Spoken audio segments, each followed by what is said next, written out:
तो परिभाषा सूत्र है। पूर्व विधि सूत्र में षष्ठी के बहुवचन का षष्ठी के प्रथमा का षष्ठी एक वचन है। सूत्र में एक पद है, षष्ठी का एक वचन सुपा। पूर्व सूत्र से पूरे को ले लेता है चौजस्मठ सूत्र को और उसमें अर्थ निर्णय दे रहा है। वो कहता है वो तो पूरा का पूरा कुल मिलाकर के वहां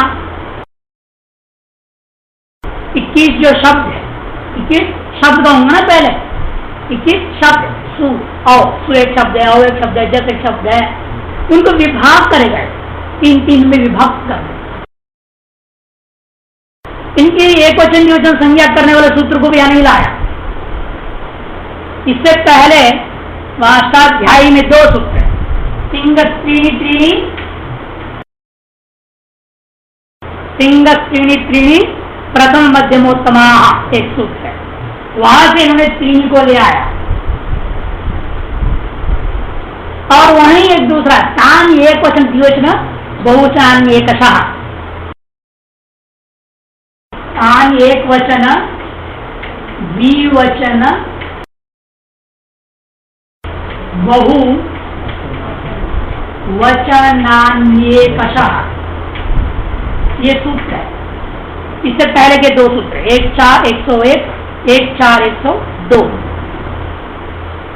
101 का है, 102 का। यहां से इन्होंने ले लिया एक वचन द्विवचन बहुवचनानि, इसको लिया है और लिख दिए सुपस्त्रीणि त्रीणि वचनानि एक वचन द्विवचन बहुवचन संज्ञकानि क्रमशः स्युः। सुप के पहले आप तीन तीन भावों में विभक्त कर लीजिए। सु औ जब इस तीन को अलग कर लिया, अम औ शस तीन को अलग कर लिया। इसे तीन तीन तीन तीन तीन करके आप 7 भागों में आप उनको 21 को विभक्त कर लेंगे। फिर प्रत्येक भाग क्रम से जो प्रथम को क्या नाम रखना है, एक वचन, और द्वितीयों का नाम द्विवचन, तीसरे स्थान में जो रह गया उनका नाम बहुवचन कर देना है। फिर इन एक वचन संज्ञा वाले, द्विवचन संज्ञा वाले, बहुवचन संज्ञा वाले प्रत्ययों को लाना है शब्द से, शब्द से परे लाने के लिए परिवार सूत्र बाद में आएगा। एकत्व द्वित्व विवक्षा हो तो द्विवचन करो, एकत्व विवक्षा हो तो एक जन प्रतिवाला करो, ऐसा विधान करें। ये विधान करने इसलिए पहला यह व्यवस्थित कर रहा है सुपस्त्रीणि त्रीणि एक वचनानि एकशः, एकशः माने क्रमशः, एक एक करके, एकशः माने क्रमशः एक वचन द्विवचन बहुवचन संज्ञा वाले हो जाएंगे।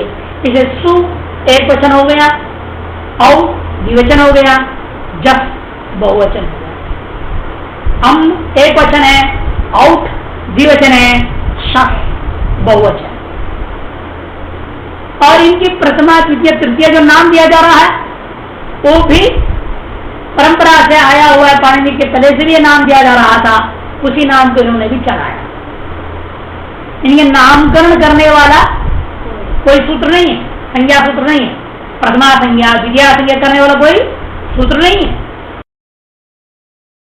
किंतु प्रथमा का अर्थ बताने वाला सूत्र है। ये नहीं क्या है, प्रातिपदिकार्थ लिंग वचन परिमाण मात्र प्रथमा एक सूत्र। विभक्ति प्रकरण, विभक्ति प्रकरण आएगा, विभक्ति प्रकरण आएगा बाद में लोगों में, वहां इन विभक्तियों के अर्थ निर्देश करने वाला सूत्र मिलता है। प्रथमा का क्या अर्थ है, द्वितीय का क्या अर्थ है, तृतीया का क्या अर्थ है, कहाँ कैसे होता है, ये सब बाद में बताएंगे। लेकिन इनके नामकरण कोई सूत्र करता नहीं है, इसलिए यहीं पर हम अपने मर्जी से परंपरा के अनुसार नामकरण कर देंगे। प्रथमा का एक वचन संज्ञा हो गया सु का, प्रथमा के द्विवचन संज्ञा हो गया औ का, प्रथमा के बहुवचन संज्ञा हो गया जस। इसी प्रकार द्वितीय तृतीय चौथी पंचमी षष्ठी सप्तमी होंगे। एक वचन द्विवचन बहुवचन संज्ञा क्रम से सभी में आपको ग्रहण करना है। अब दृष्टांत शुरू करते हैं। राम शब्द, रामा एक शब्द, इस शब्द रूढ़ शब्द मान सकते हैं आप, या व्युत्पत्ति से भी मान। अव्युत्पन्न पक्ष में अर्थोधातु प्रत्यक्ष प्रातिपदिक सूत्र से प्रातिपदिक संज्ञा हो जाएगा। रमन्ते योगिनो अस्मिन् इति राम, ऐसा व्युत्पत्ति पक्ष को यदि स्वीकार करते हैं तो कृत सूत्र से यहाँ प्रातिपदिक संज्ञा हो जाएगा। प्रातिपदिक संज्ञा होने पर ज्ञात प्रातिपदिका प्रत्यय परश सुपह सौजस्मोच्चष्टाप्यम इत्यादि, और अगला जो सूत्र है देख और द्विवचन एक वचने, परिभाषा सूत्रों की सहायता से सौजस्मोट सूत्र ने क्या कर दिया, राम धन सुगर्गे प्रथमिक वचन की विवक्षा होने पर, प्रथमा की एक वचनत्व की विवक्षा आपने किया तो सुविभक्ति आएगा। तो सु लाएगा कौन, वो सूत्र दे रहेगा। द्वेकयोर द्विवचनैक वचने, द्वेकयोर द्विवचनैक वचने, द्वेकयोः षष्ठी का द्विवचन है, द्विवचनैक वचने प्रथमा का एक वचन, नहीं द्विवचन, प्रथमा का द्विवचन, षष्ठी का द्विवचन और प्रथमा का द्विवचन, दो पदों से जित्तयोर रेचस्ता। प्रातिपदिक में जिसकी आप संज्ञा कर रहे हो उस शब्द के द्वारा ज्ञात वस्तु की एकत्व को बताना चाहते हैं तो सुप्रत्यय एक वचन वाले प्रत्यय को लाना चाहिए। इसके आपने प्रातिपदिक संज्ञा किया है, इसका राम।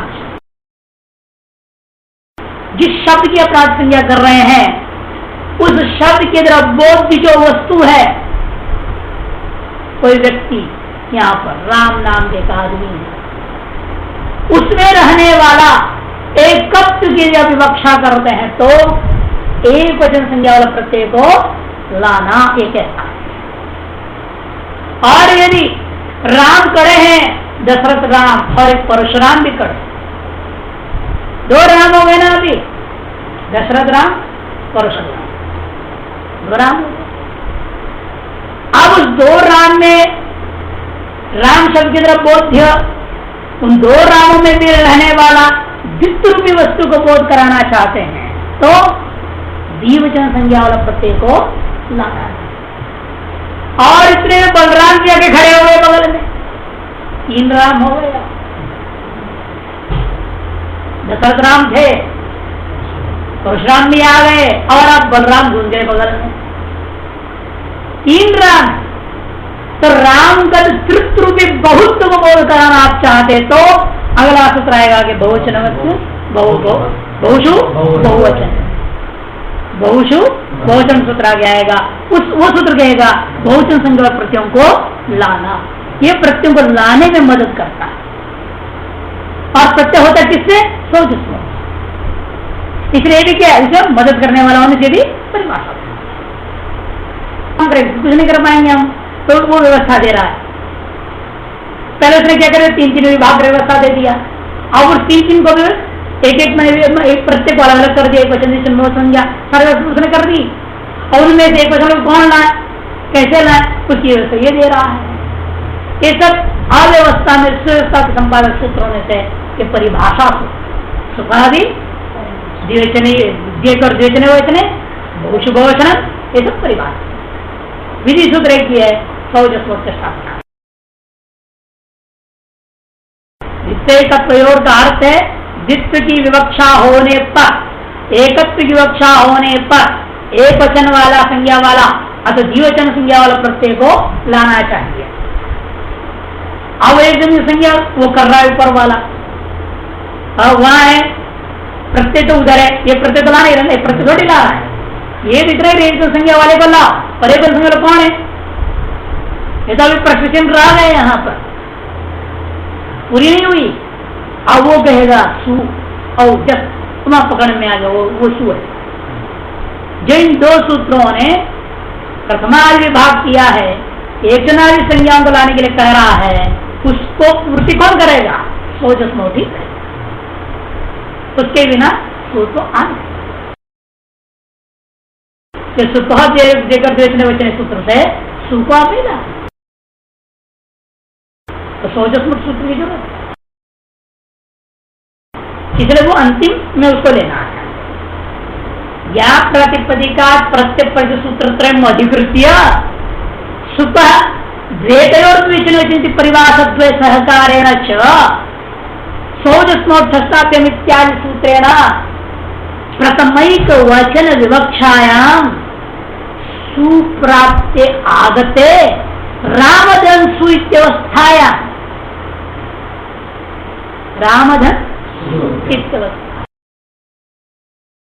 उकार से उच्चारणार्थता उपदेश चान्नाहित्य निसंज्ञा कृदेवा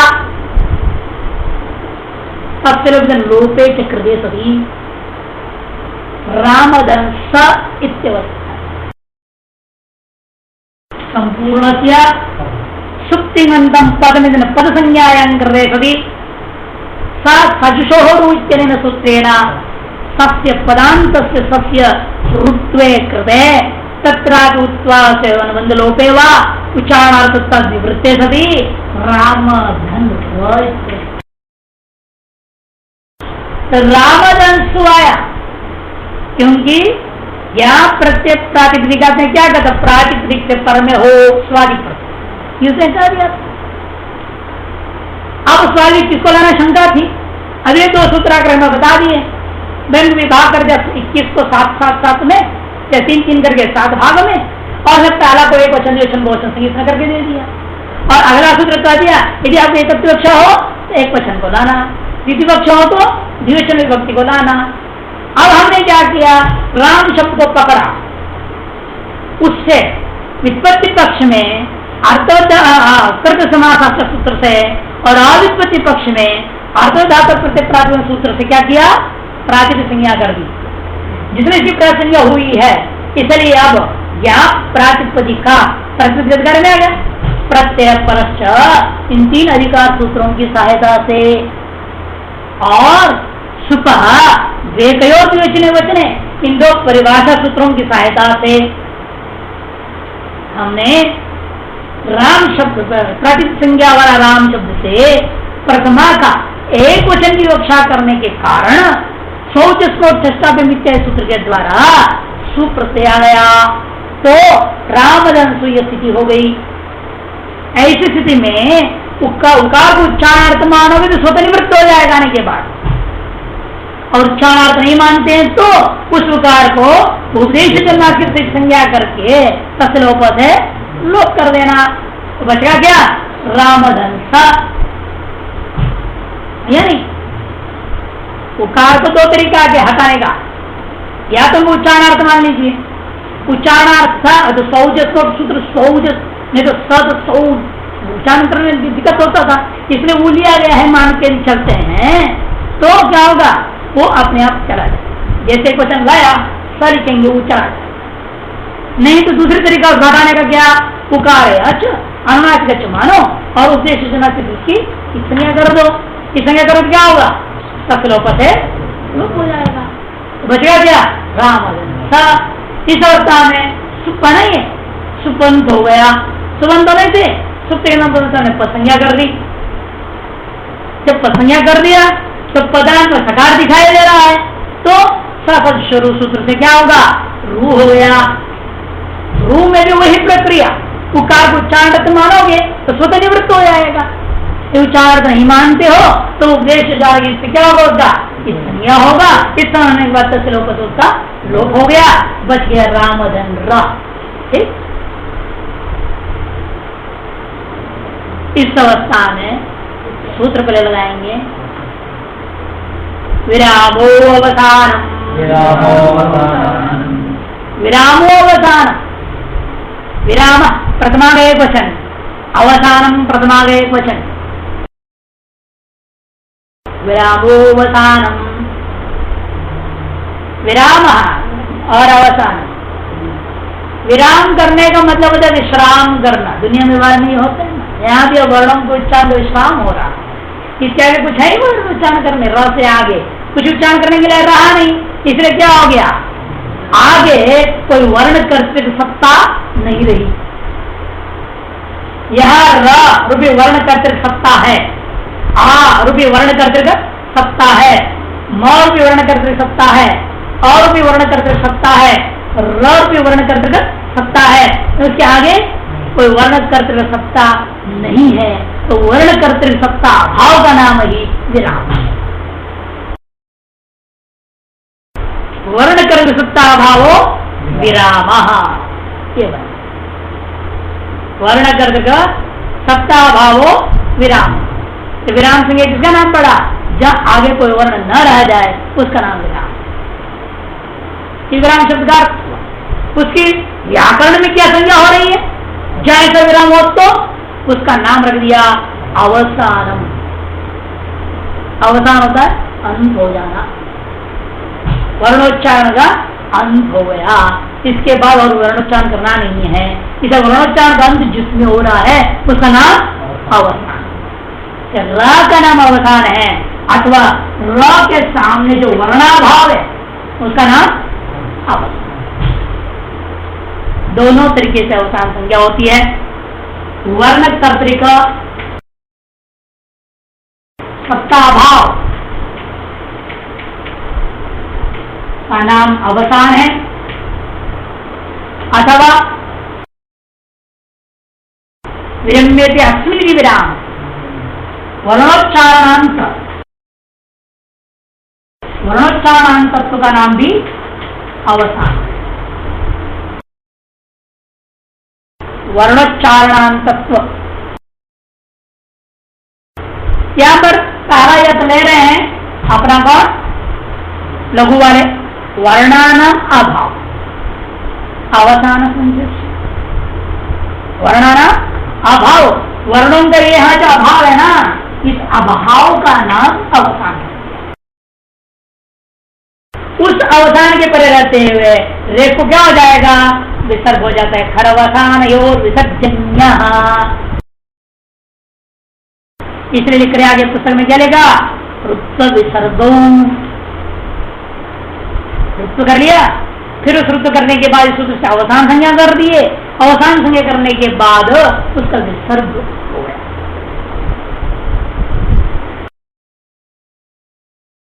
लेकिन भाष्यकार के अनुसार ये मत ज्यादा विशिष्ट है, अपेक्षित है, क्योंकि भाष्यकार ने खरावसान में जो सप्तमी उसका दो अर्थ निकाला, औपश्लेषक भी है, विषय सप्तमी। एकापि सप्तमी विषय भेदात भिद्यते, ये न्याय लाया।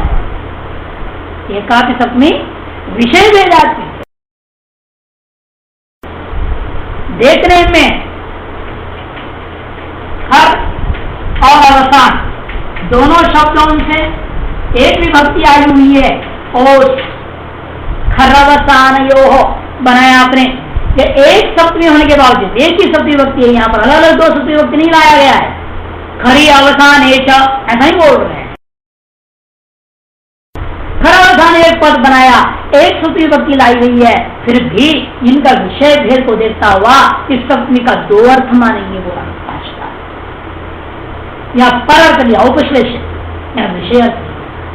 खरी परे अवसान विशेष विसर्ग इस पक्ष की अवसान संज्ञा होगी।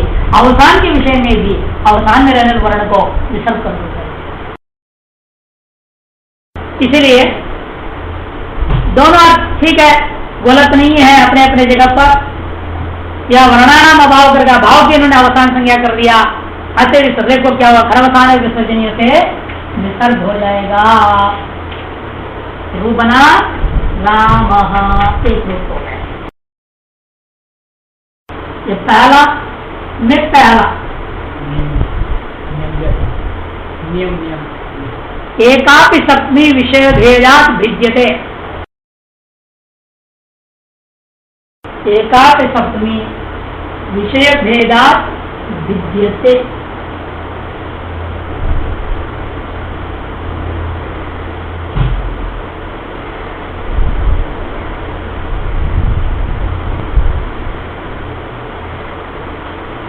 और मैं पहले भी बोल चुका हूं, विसर्ग जो है उसको अट में और शर में दो प्रत्यारों में माना गया है।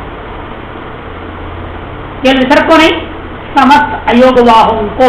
मैंने पहले एक बार लिखाया भी है, अयोगवाहानाम अकारस्योपरि शर्षु च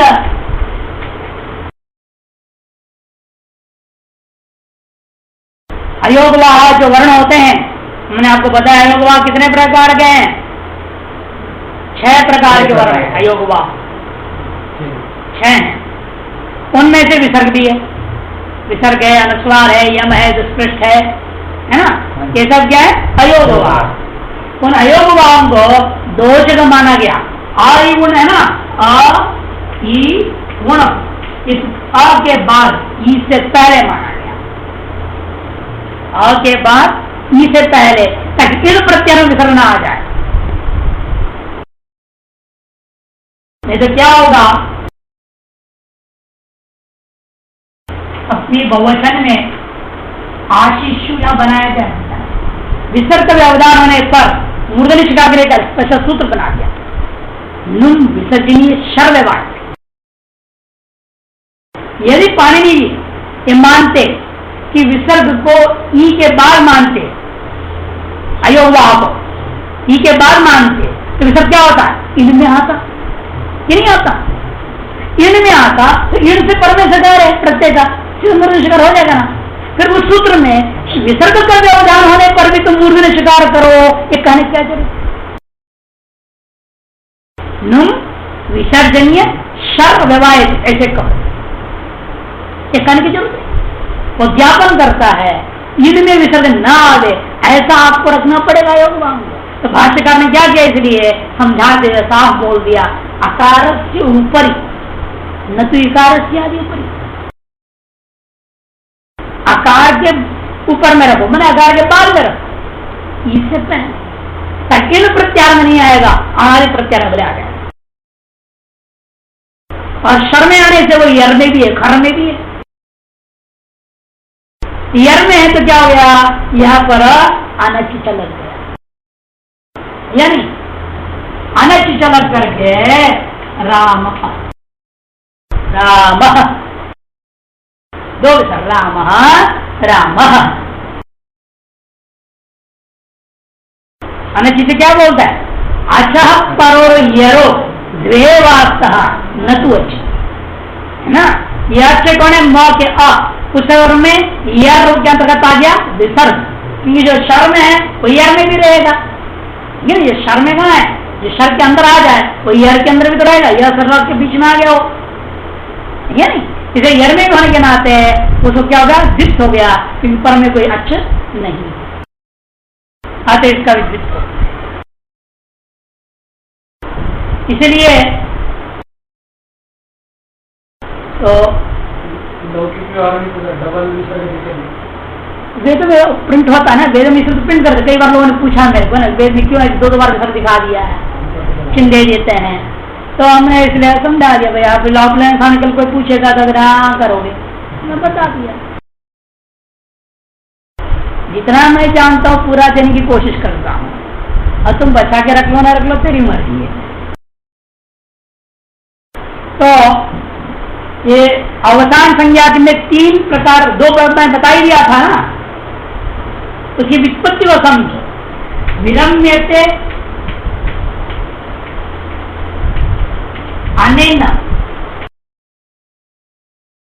इति विराम, कहने से र की संज्ञा होगी, र की अवसान संज्ञा, ठीक। और विरम्यते अस्मिन, यहां पर अभाव का, वर्णाभाव का हो जाए, वर्णाभाव या वर्ण का, अथवा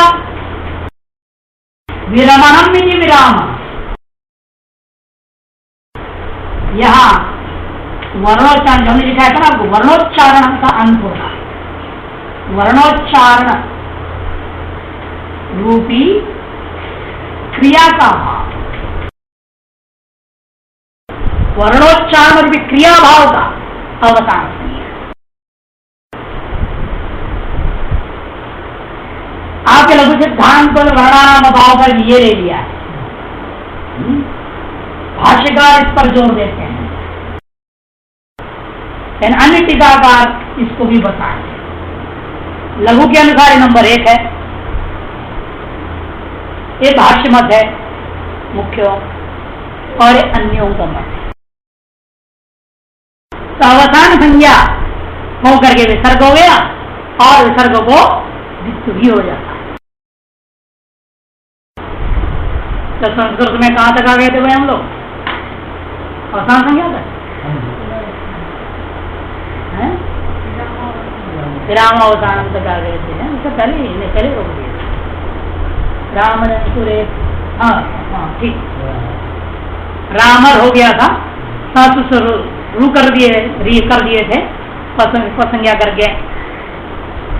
तो राम धनराय अवस्थायाम विराम अवसान इत्यनेन सूत्रेण रेफस्य वा तदुत्तरवर्ती वर्णाभवस्य वा अवसान संज्ञायां रेफति खरावसाने विसर्जनीय इत्यनेन सूत्रेण तादृश रेफस्य अवसाने परे वा रेफात्मक अवसान विषये वा विसर्गस्य आदेशीकृते राम इत्येकं रूपं सिद्धम्।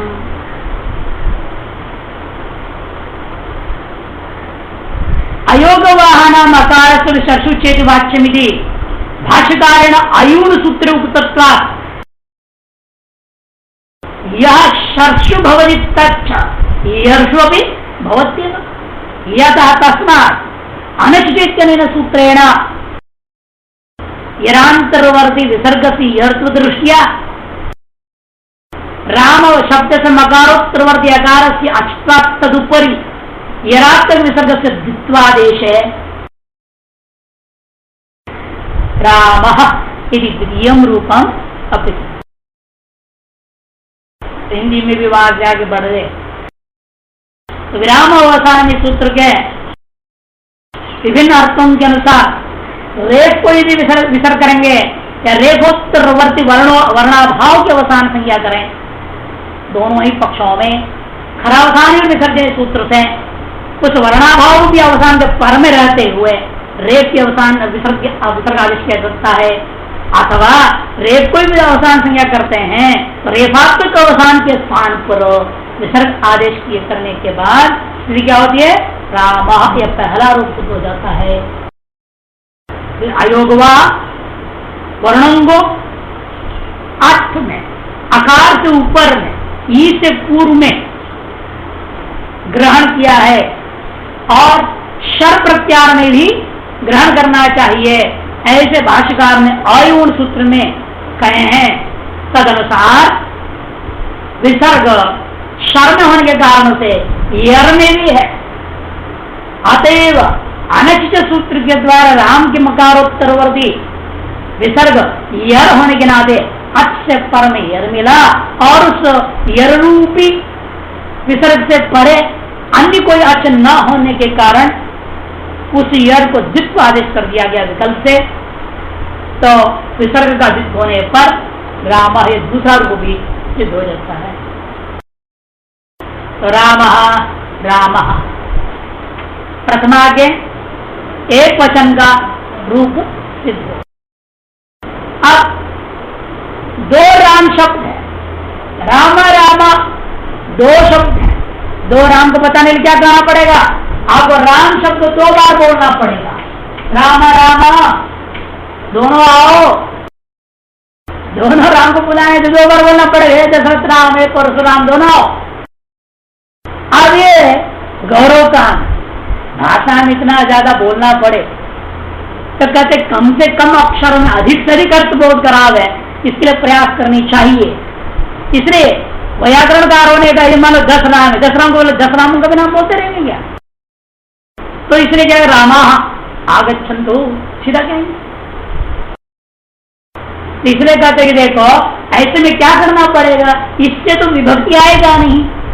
दो राम शब्द है, दोनों को पृथक पृथक प्राचीन संज्ञा होगी, मिलकर के प्रसंज्ञा तो होगा नहीं, कि समास तो हुआ नहीं है। यहाँ कृदंत नहीं है, तहित नहीं है, समास नहीं है, और समास नहीं कहा था, जब दो शब्द स्वतंत्र रूप में प्रयोग करने योग्य होने पर यदि प्रासंगिक करना है तो समास नहीं करना, नियम बनाया था ना कृत्य समास सूत्र में। तो स्वतंत्र प्रयोग करने योग्य है दोनों शब्द और समास होना नहीं है, इसे समस्त को मिला करके हम प्राप्त संज्ञा नहीं कर सकते, दोनों को मिला करके प्राप्त संज्ञा हम नहीं कर सकते। फिर क्या करें, कैसे करें? तब कह दिया हम बचाएंगे दो राम में से एक राम, देखो गोली मारोगे, कहते नहीं, हमारे यहाँ एक शेष रहते हैं। व्याकरण में क्या कहते हैं? एक शेष बचेगा एक देखने में, लेकिन उसमें दोनों अर्थ छिपा हुआ रहेगा। कुछ कहते हैं सूत्र लाते हैं, स्वरूपाणाम एक शेष एक विभक्त, स्वरूपाणाम एक शेष एक विभक्त, स्वरूपाणाम षष्ठी का बहुवचन है, एक शेष प्रथमा का एक वचन है और एक विभक्त सप्तमी का एक वचन है। एक विभक्त में एक शब्द का संख्या नहीं समझना, एक विभक्ति के बड़े रहते ऐसा व्याख्या नहीं है कि दो विभक्ति कहीं आता है कि इकट्ठे हैं? कभी दो विभक्ति इकट्ठे ला सकते हो? दो प्रत्यय, जब दो प्रत्यय इकट्ठे आ ही नहीं सकता तो एक विभक्ति के प्रत्यय क्यों कह रहे हो? विशेषण वर्त नहीं होगा वहां पे। और विशेषण कब दिया जाता है? समय विचाराध्यान विशेषण कल लिखा है, जहां कहीं व्यभिचार होने की संभावना हो, अधिव्याप्ति हो जाए या तो व्याप्ति हो ही जाए या विचार हो जाए, तब क्या करना चाहिए? विशेषण देना चाहिए, तब विशेषण अर्थवान होगा, प्रयोजनवान होगा, नहीं तो निरर्थक माना। इसलिए एक जो विशेषण है क्यों दिया?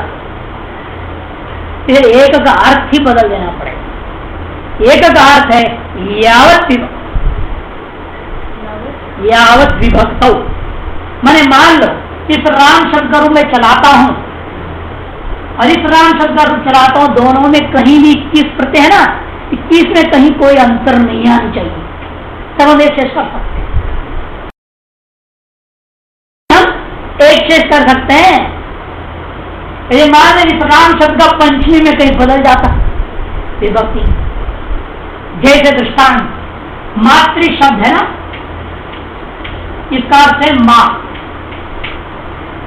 एक दूसरी मातृ शब्द भी है हमारे संस्कृत भाषा में जिसका अर्थ है नापने वाली,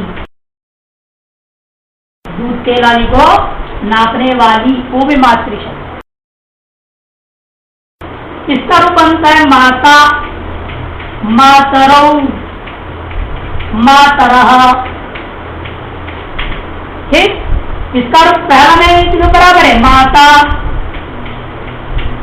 बराबर पहला, लेकिन दूसरे में बिगड़ गया मातारौ, मातारः। दूसरे में बिगड़ रहा है, तीसरे में बिगड़ रहा है, और आगे भी चला होगा ना, अधिकतर में मिलता है, क्वचित में फर्क है। ऐसे दो शब्द को लेकर आप एक शेष नहीं कर सकते। देखने में आकार एक है ना, मातरी मातृ दोनों में आकार है। इसलिए स्वरूपाणाम अर्थ का मतलब क्या? समान अर्थ का, क्या रुक अर्थ, स्वरूपाणाम ने समान अर्थ का नाम। एक तो समान अर्थ होने चाहिए, अर्थ भेद नहीं होनी चाहिए। दूसरा, सकल विभक्तियों में समान रूप होनी चाहिए, तभी क्या होगा? एक वार्तिक करने का विरूपाणमप्यत शेष क्वचित इष्ट, विरूपों का भी एक शेष कहीं कहीं पर इष्ट। घटश्च कलशश्च घटौ बना सकते हैं, घटश्च कलशस्थिति घटौ ऐसा बना सकते हैं। विरूप है ना, घट कलश, आकार में अंतर है, लेकिन अर्थ एक हो गया, इसलिए वह एक शेष हो जाएगा। ये दोनों कंडीशन, अर्थ समान होनी चाहिए और सकल विभक्ति में रूप भी समान होना चाहिए। इसे एक विभक्त का अर्थ क्या, यावत विभक्त। एक का अर्थ क्या करना, यावत विभक्त। यावत विभक्ति का मतलब है सभी विभक्तियों के विषय में समान रूप मिले। ऐसे दो शब्द हो, तीन शब्द हो, उनको रूप चलाने से पहले, प्रत्यय बनाने से पहले क्या करना, एक शेष बना ले, एक को बचाना, दो को हटा करके एक ही बचा। प्रत्येक अर्थ मैंने विषय को बोध कराने के लिए उच्चारण करना जरूरी होता है।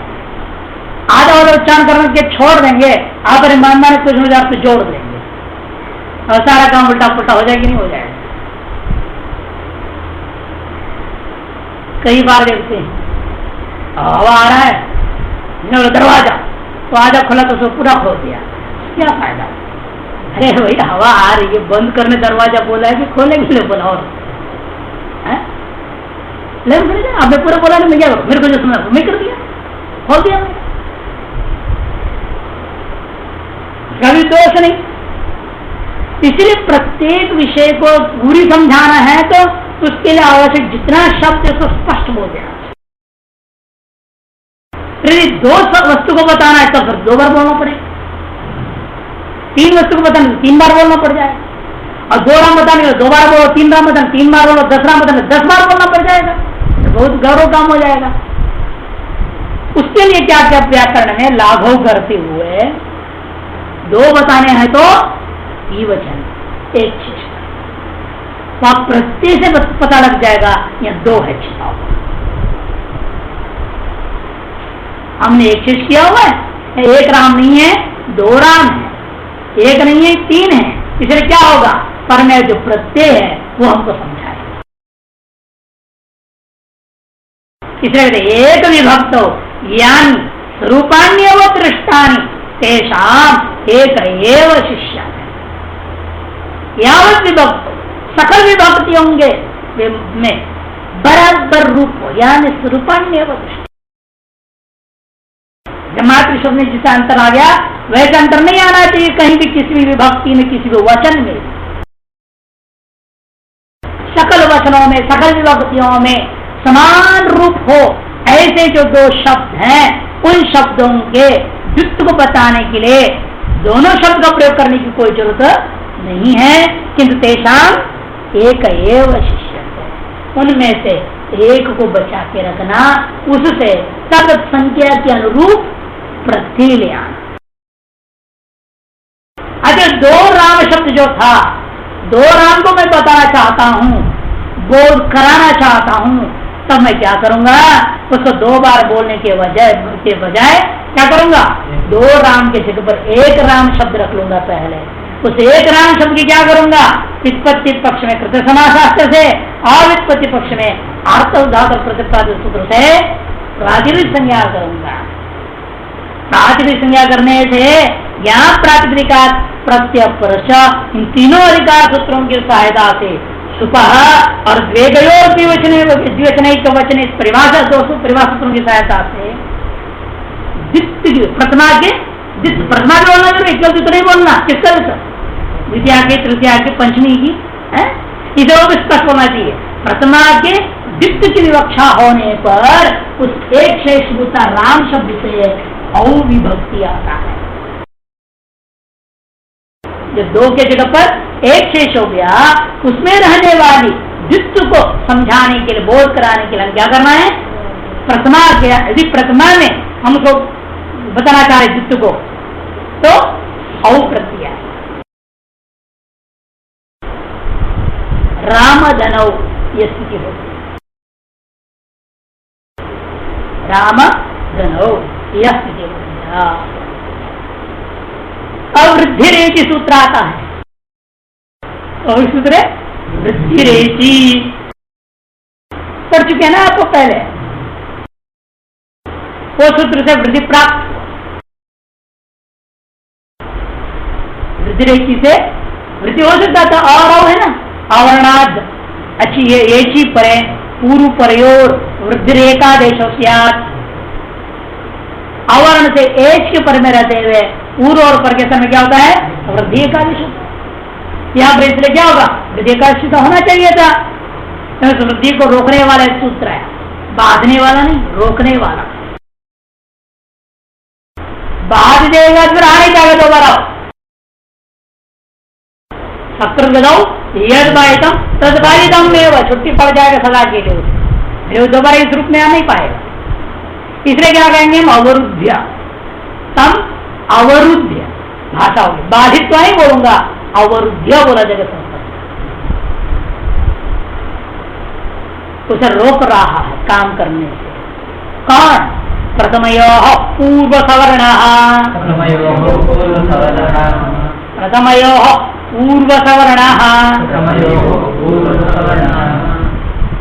प्रथमयोः षष्ठी का द्विवचन, पूर्व सवर्ण प्रथमा का एक वचन।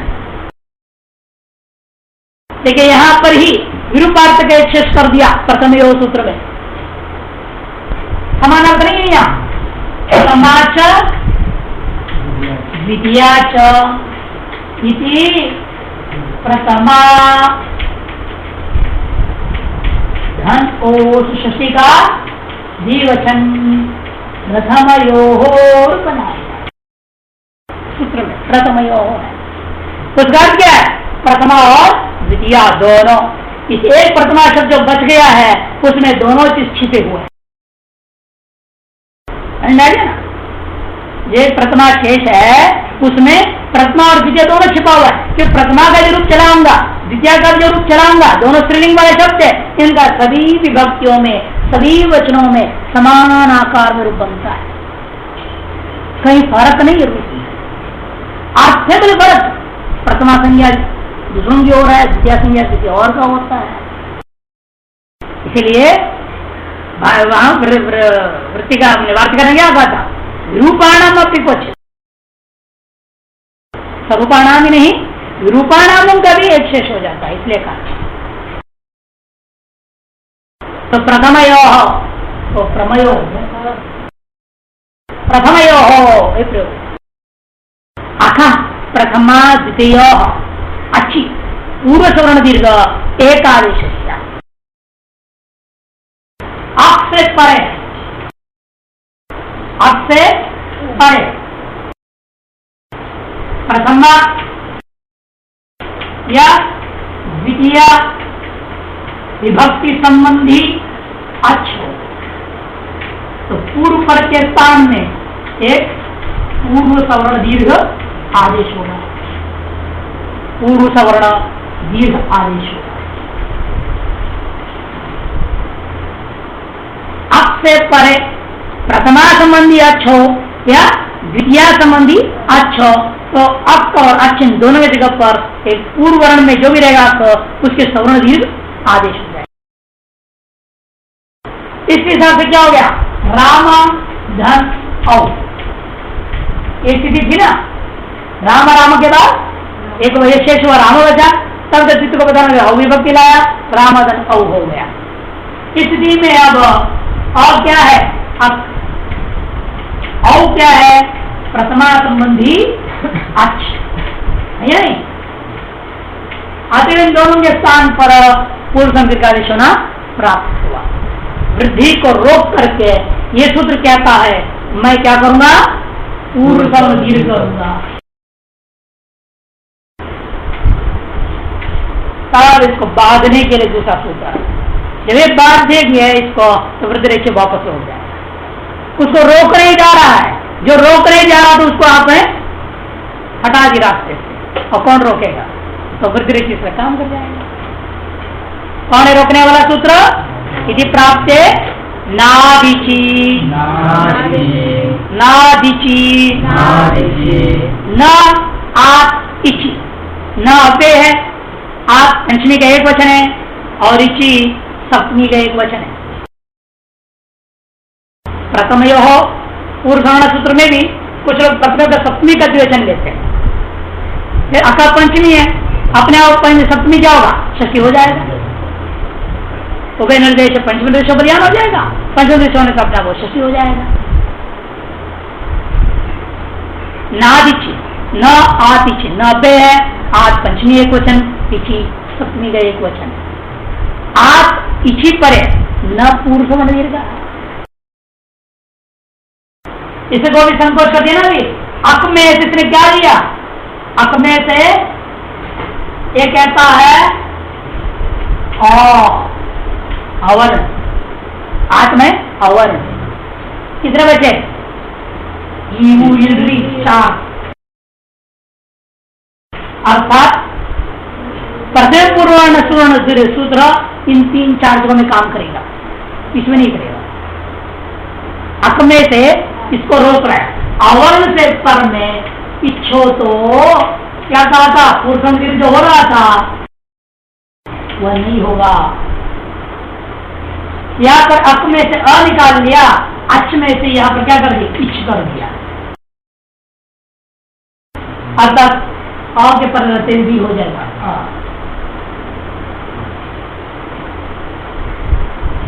और इच्छ भी है, दोनों ही के परते हुए यूलरी से पर में इच्छ के परते भी, यूलरी से अ के परते भी कर लेंगे। आपके पास ये यूलरी इच्छ, इच्छ ये सवर्ण दिल है, पूर्व इसका इच्छ के परते भी करेंगे ना, जिसमें आस बचता है, आस में भी कर रहे हैं पुरुषान धीरे, आप जिसमें क्या है आस रहता है, फिर पुरुषान हो जाएगा, और इसके पर भी दृष्टान मिल जाएंगे। न पुत्र वगैरह में जब शिव वगैरह आदेश हो जाता है, स्त्रीलिंग में भी आदेश हो जाता है। रामा में यही आ रहा है, वहां क्यों जाना, रामा नहीं कर रहे, जिसमें दूर भाग रहे। तो अवर्ण सकर में इच्छो तो पुरुष दीर्घ न हो गया दिया, सर राम में मां में आ क्या है, अक होते हुए अवर्ण है, और वो जो है अच होते हुए इच्छ है, अतएव अवर्ण से इच्छ होने के कारण से राम नव में पूर्ण दीर्घ नहीं होगा। फिर क्या होगा, तो वापस वृद्धि से वृद्धि कर देंगे, बना राम। ऐसा होने के लिए एक न्याय है, देवदत्त हंत्रि हतन न्याय, देवदत्त हंत्रि हतन न्याय। देवदत्तस्य मारणार्थम उद्यतस्य हंतुः अन्येन हंत्र हतश्च देवदत्तः पुनर्जीवति।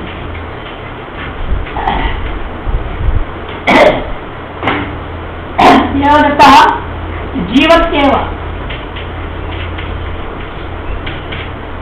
अर्थात देवदत्त को मारने के लिए एक आदमी जा रहा, मान लो देवदत्त को मारने के लिए यज्ञदत्त जा रहा बंदूक लेकर, अब मारूंगा आप देवदत्त, तैयार हो गया।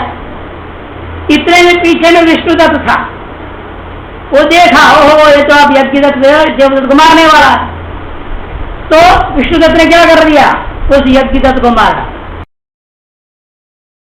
मारने के लिए जो तैयार खड़ा था, बंदूक लगा करके मारने वाला ही था, उतने में क्या कर दिया, विष्णुदत्त ने उस यज्ञदत्त को मार डाला, तो देवदत्त जिंदा रहेगा ना कि मर जाएगा, वो जिंदा रहेगा।